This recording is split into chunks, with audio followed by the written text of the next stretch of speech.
என்னை நம்பி இருக்கும் இந்த நாட்டை அன்பினோடு ஆட்சி செய்ய புதிதாக பிறப்பிக்கிறேன் 10 கட்டளைகள். கட்டளை எண் 1. துள்ளி திரியும் எல்லா குழந்தைகளுக்கும் கல்வி அறிவு. கட்டளை எண் 2. சுத்தம் சோறு போடும், அசுத்தம் சேறு போடும். வீதியோரம் எச்சு துப்பி சிறுநீர்களிக்கும் மடையர்கள் மண்டையில் இது ஏற வேண்டும். கட்டளை எண் 3. மரத்தை வெட்டுவதும் மனிதனை வெட்டுவதும் ஒன்று. இதை மதிக்காத தடியர்கள் பாதாள சிறையில் கிடப்பதே நன்று. கட்டளை எண் 4.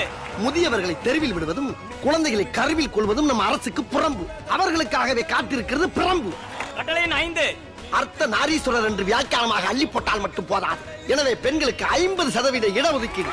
கட்டளை எண் 6.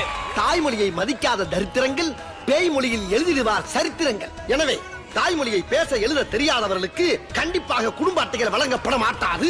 கட்டளை எண் 7. ஜாதி இரண்டொழிய வேறில்லை. ஆண் ஜாதி ஒன்று, பெண் ஜாதி. கட்டளை எண் 8.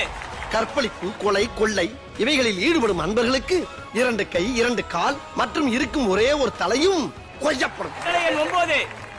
அரசாங்கம் திடமாக உயிர் வாழ நம் வரி பணம் தான் அதற்கு சாப்பாடு. சிலர் நரிபோல் வரி கட்டாமல் ஏய்ப்பது அவரவர் முகத்தில் கரியை பூசிக்கொள்வதற்கு சமமாகும். கட்டளை எண் 10. பஞ்சத்தை விட கொடுமையானது லஞ்சம். லஞ்சம் வாங்கும் லகட பாண்டிகள் பிடிபட்டால் அவர்கள் நடு நெற்றியில் பிச்சைக்கார கபோதி என்று எழுதி அரசாங்க முத்திரையோடு பச்சை குத்தப்படும்.